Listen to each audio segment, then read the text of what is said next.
In 1926, an American businessman named George S. Clayson published a small book disguised as a collection of ancient parables. The setting, Babylon, 4,000 years before. The main character, Arkad, a humble scribe who became the richest man in the kingdom. The lessons, 7 simple rules for building wealth, told as fables. The book has sold over 4 million copies. It's been continuously in print for 100 years. And here's what's wild. In 2026, with buy now, pay later, debt at record highs, with algorithmic credit traps everywhere, with subscription fatigue draining bank accounts, this 100-year-old book about a 4,000-year-old city may be more relevant than any modern finance guru. So today I'm doing something different.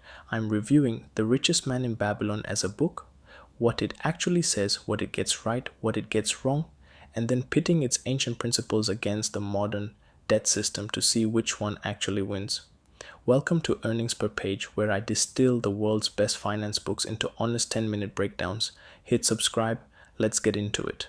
First, the book is structured as a series of fables set in ancient Babylon. Arkad, the protagonist, explains his wealth to the king and to a group of curious citizens. The wisdom is delivered through these stories, not through technical instruction. Clayson's genius was choosing this format. He didn't write a textbook, he wrote parables, and parables stick in the brain in ways that textbooks never do.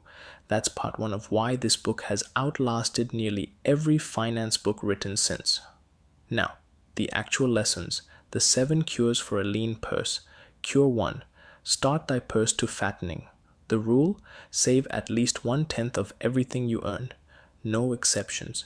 Modern translation, pay yourself first. Before rent, before bills, before lifestyle. This is the most important sentence in the entire book. 10% into savings automatically, no negotiation. 2026. In fact, it works better than ever because automatic transfers make it nearly effortless. The math is unchanged. Cure 2, control thy expenditures. The rule, your wants will always exceed your earnings. Distinguish between needs and desires. 2026 verdict, works, but harder than 1926. Why? Because in Babylon, your wants were limited to what existed in your city. Today, every social media scroll, every Amazon recommendation, every targeted ad expands your perceived needs by an order of magnitude. The principle is the same. The execution is harder. Cure 3, make thy goal multiply. The rule, let your savings earn you more savings. Compounding works. 2026 verdict, stronger than ever. The Babylonians had limited investment vehicles. Today, you can earn 4 to 5% on a high-yield savings account, 7 to 10% average from a basic S&P 500 index fund, sometimes more through other vehicles. Arkad would have been jealous of what's available to you. Cure 4, guard thy treasures from loss. The rule, protect your principal before chasing returns. Don't risk what you have on speculation.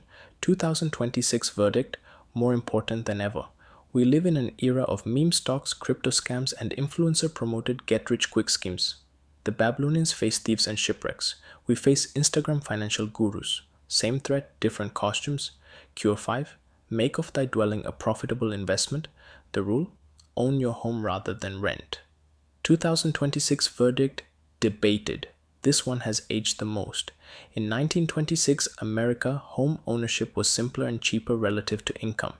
In 2026, with home prices at multiples of household income that the Babylonians couldn't have imagined, this advice doesn't apply universally. For many people in expensive cities, renting and investing the difference may build more wealth than buying. Take the principle. Build equity in something. But don't follow the specifics blindly. Cure 6, ensure a future income. The rule, plan for old age and protect your family. 2026 translation, retirement accounts, life insurance, emergency funds. 2026 verdict, still works. The Babylonians used stored gold and trusted heirs. We use 401ks, IRAs, and term life insurance. Same principle, better tools. Cure 7, increase thy ability to earn. The rule, Invest in your own skills and knowledge to grow your income. 2026 verdict: absolutely essential. In a world being reshaped by AI, the ability to keep learning is the single most valuable skill you can develop. Arkad would have been a programmer in 2026. Now, the big match: Babylon versus the modern debt system. Here's where it gets interesting. Take Arkad's framework and apply it to the 2026 economy. The Babylonians dealt with merchants, lenders, and physical gold. We deal with credit card APRs of 24%, buy now, pay later schemes that fragment payments into 4 invisible installments, subscription services that auto-renew without you noticing, and amortization schedules engineered to keep you paying interest for decades. The modern debt system has one core difference from ancient Babylon: friction has been engineered out. In Babylon, spending required handing over physical gold. Your brain felt the loss. Today, spending requires tapping a screen. Your brain feels nothing. This is exactly what we covered in the neuroscience video. The insular pain center activates with cash, stays quiet with digital payments. Modern banking has weaponized this. Now, what wins? Here's my honest verdict: the math of Babylon still works. The principles are timeless. Save 10%, avoid debt, let your money compound, protect your principal, keep learning. These don't expire, but the execution is dramatically harder in 2026 than it was in 1926, let alone 4000 BCE. Why? Because the modern financial system is designed to extract from you. Credit card rewards programs make spending feel productive. BNPL splits prices so $400 feels like $100.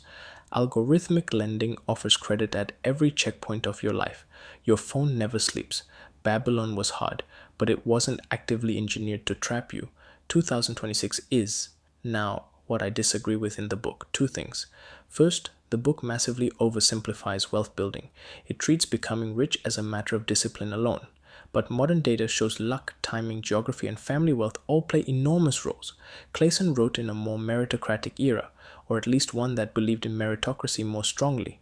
That anyone can be rich if they just save 10% framing ignores systemic barriers that are real and significant. Second, the book contains some advice that doesn't translate well.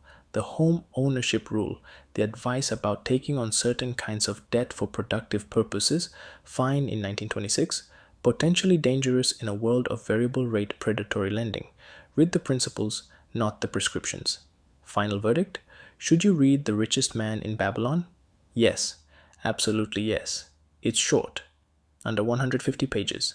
It's readable, written like a series of bedtime stories, and the core message is one of the most reliable wealth building frameworks ever written. The ancient principles still beat the modern debt system, but only if you can actually execute them, and execution is harder than ever. My rating: 9 out of 10. The most underrated finance book of the last century. The 1 star I'm holding back is for the dated specifics, not the timeless principles. Read it, apply Arkad's framework, automate the 10% rule before you do anything else this week. The book proves that humans have known how to build wealth for 4,000 years. The reason most people don't have wealth in 2026 isn't ignorance. It's that the modern system has gotten really good at making you forget what you already know. If this comparison opened your eyes, subscribe to Earnings Per Page. Next week, I'm breaking down a book that takes Arkad's ancient framework and turns it into a step-by-step modern playbook. Drop a comment with which of the 7 cures hits closest to home for you in 2026. See you in the next one.